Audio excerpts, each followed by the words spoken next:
안녕하세요. 100만 부동산 유튜브 탓에 인생이 끝장났다. 10억 집이 6억 됐다라고 누리꾼들이 성토를 하고 있다고 합니다. 유튜버의 얘기를 듣고 모든 걸 결정한다라는 것 자체가 좀 말이 안 되는 거죠. 부동산 관련 콘텐츠로 구독자를 약 100만 명 보유한 유튜브가 집값이 빠진다는 취지의 영상을 올렸다가 일부 누리꾼의 문매를 맞았답니다. 이제 그거죠.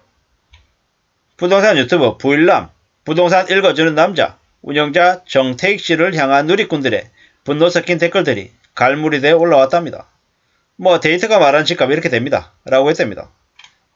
집값이 이때까지 쭉 빠진다라는 글이 적혀 있는데, 이러한 제목이 돌연 향후 집값 수치로 설명드립니다. 라고 이미지로 바뀌었답니다. 왜겠습니까? 왜? 이제 그동안에 집값이 오른다라고 계속 떠들어대다가 갑자기 기조가 바뀌니까 사람들이 난리가 난 거죠. 이미 집값이 떨어지고 있죠. 상상을 초월할 정도로 집값이 계속 안 좋아지고 있는데요. 예. 혼나는 거죠. 올해 초에 절대 전세 살지 말라. 시드머니 맞춰서 무조건 매매해라. 금리 인상은 경기가 좋아지는 지표니까 집값도 오른다고 해놓고 갑자기 해명 없이 저렇게 했다라고 얘기하는 거죠. 100만 구독자라면 어마어마한 인플루언서다. 본인 말에 책임 좀 져라. 이렇게 얘기하죠. 작년, 재작년 고점일 때도 전세 살지 말고 어떻게든 집을 사라. 오늘 못 사면 내일도 못 사는 사람이라고. 무조건 사라고 얘기하지 않았나. 그래놓고 이제 저렇게 얘기하냐라는 거죠. 전세 살면 바보고 어떻게든 집을 사라고 해놓고 작년에 전세 뺀 전세금 5억, 대출 4억, 아내 대출 1억 이렇게 해서 경기권에 10억에 매수했다. 근데 지금 6억 중반이다. 팔리지도 않는다. 이런 얘기하는 거죠. 부부 합산 월급이 600만원 조금 넘는데 한 달 대출 이자로 400이 나간다. 심지어 내년에는 한 달에 500 넘게 이자로 내라고 한다더라. 부동산에 문의하니까 지금 집 내도 안 팔리고 급하면 5억에 내놓으라고 하는데 이게 말이 되냐? 부일남 말대로 전세 빼고 집 샀는데 우리 가족 인생 끝장났다. 이렇게 얘기했답니다. 집값이 오를 때는 오늘 사는 게 제일 싼 거다. 라는 게 진리처럼 펴졌답니다. 지금은 집값 떨어질 때는 지금처럼 오늘 사는 게 제일 비싼 거다라고 이야기하는 거죠. 강연에서 전세 살지 말라. 이런 얘기를 해놓고 이제 이렇게 말한다라는 거죠. 그런데 일각에서는 최종 판단은 본인이 하는 거지. 무슨 유튜브가 책임을 지냐. 일개 유튜브한테 휘둘리냐. 유튜브 말 믿고 집 사는 게 바보다. 투자는 개인의 책임이다. 남 탓하지 말라. 이런 얘기들도 있고요.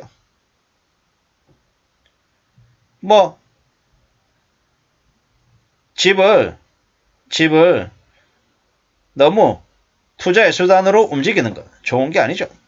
세상에 정답 없는 거죠. 함부로 욕심부려서는 안 되는 거죠. 이 얘기는 사실 아무리 뭐라 하더라도 받아들이기가 어렵죠. 왜냐? 유튜브 말 듣고 결정을 한다라는 것 자체가 말이 안 된다라는 거죠. 유튜브 말 믿고 예를 들어 돈을 벌면 유튜브한테 돈 갖다 줄 거냐고요. 아니죠. 댓글들은 이제 뭐라고 얘기하냐. 불량 같은 유튜브는 부동산보다 유튜브로 떼돈을 벌었을 것 같다. 이런 얘기도 있고요. 자기 자신을 믿고 살아야지 왜 남들을 믿냐라는 거죠. 함부로 믿어서는 안 된다라는 거죠. 부일남이 칼 들고 사라고 협박했나 보네. 댓글들이 이러합니다. 무슨 얘기냐? 투자를 신중하게 해야 된다라는 거죠.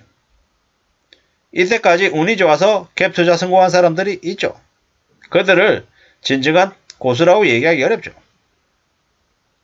어쩌면 영끌 오적 중에서 부일남이 가장 최고라고 얘기한답니다. 부일남 구독자는 많은데 조회수가 별로라고 합니다.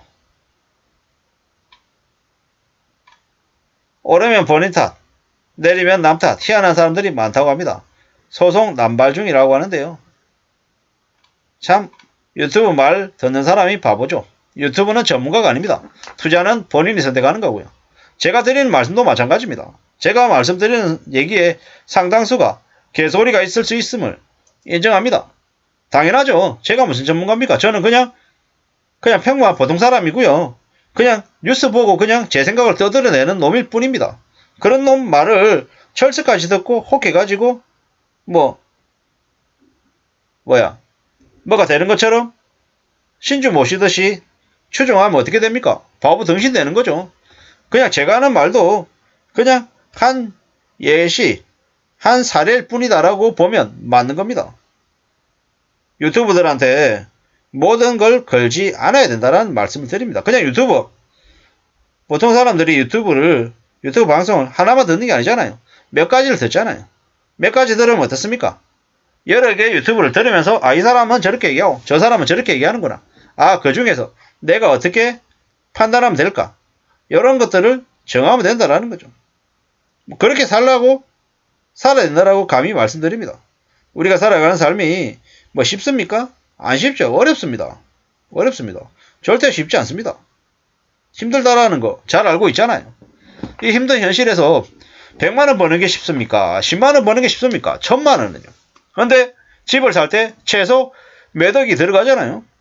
적게는 2, 3억에서 많게는 4, 5억, 7, 8억 이렇게 큰 금액의 돈을 이제 쓰는 건데 쉽게 움직여서 되겠습니까? 유튜브 말도 들어보고 전문가라고 하는 놈들의 말도 들어보고 주변 사람 말도 들어보고 가족들하고 상의도 하고 이래저래 부동산 고객 중에서도 한 100번 가시고 살려고 하는 집도 여러 번 둘러보고 이 사람 얘기 저 사람 얘기 별의별 얘기를 다 들어보고 난 뒤에 결정해도 하나도 빠르지 않다라는 거죠. 늦지 않다라는 거죠. 정말로 신중하게 착실하게 조심 또 조심하면서 살아야 된다는 말씀을 드리고 싶습니다. 그리고 삶이 안 쉽고 정말 어렵다. 그리고 전문가라고 얘기하는 사람들 잘 나가는 선배의 말 함부로 그대로 따라해서는 안 된다라는 겁니다. 상황이 바뀌고 그 사람의 말이 맞다 하더라도 상황이 바뀌면 말이 거짓말이 될 수가 있다라는 겁니다. 앞으로 많은 변수와 어려움들이 넘쳐날 거다라고 생각해야 됩니다. 그것만 들어가지고 인생 쉽게 살겠다고 덤벼들면 어떻게 됩니까? 그 인생이라고 하는 놈에게 큰 코 다친다라고 보면 맞습니다. 우리가 살아가는 삶이 얼마나 살벌하고 치열하고 어려운지는 모르면 어떻게 됩니까? 그 모르는 값을 톡톡히 당하는 거죠. 인생의 수업료를 세게 내는 거다라는 겁니다. 이번에 연끌한 사람들이 빠져나올 수 있냐 없냐? 거의 못 빠져나온다고 보면 맞고요. 그들이 살아가게 될 삶은 그냥 오징어 게임인 거죠. 오징어 게임. 참 씁쓸하고 충격적인 일이 아닐 수 없습니다. 아무쪼록 저나 여러분들의 삶이 잘 지켜지기를 바라는 마음에서 주저리 말씀드렸습니다. 참고가 되시면 좋겠습니다. 감사합니다.